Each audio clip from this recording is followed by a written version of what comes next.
Paano mo tatawagin? Gamer ba tawag nila sa mga nagmo-Mobile Legends? Naglabas yung isang tao na statement, tol, pag pinanood mo sa akin yung video ni Tim, sinabi niya yun, tol, opinion niya yun, respetuhin ko, tol. Kayo, kasi kayo, tol, hindi nyo kaya respetuhin yung opinion ko pag sinabi kong patay na yung LOL community. Magsasalita na ako Totoo yan. Lahat ng mga nagmo-Mobile Legend, hindi mga gamer yan.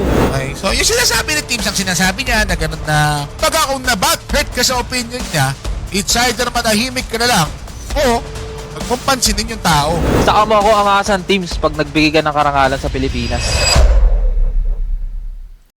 Hello guys, Teams here. Nakikita ko kasi ngayon na pinag-uusapan yung Dota versus Mobile Legends and meron ako naging issue about dito 5 years ago na habang nakastream ako, may nasabi akong hindi maganda or hindi okay about sa mga naglalaro ng Mobile Legends. Inaamin ko guys na nagkamali ako dun sa ginawa ko dati or nasabi ko dati, kaya humihingi ako ng sorry sa buong ML community. Actually guys, matagal ko na rin talaga gustong gumawa ng public apology.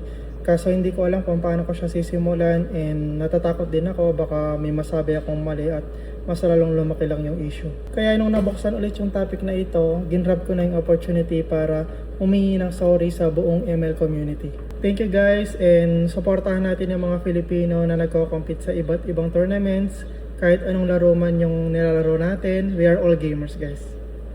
And okay na rin pala kami ni Coach RC guys, nag-usap na rin kami and nakapag-chat-chat about doon sa naging issue. Shoutout kay Armel and Kuku. Dahil sa inyong dalawa, nabuksan yung portal. Pa-burger naman kayo. Kulang yung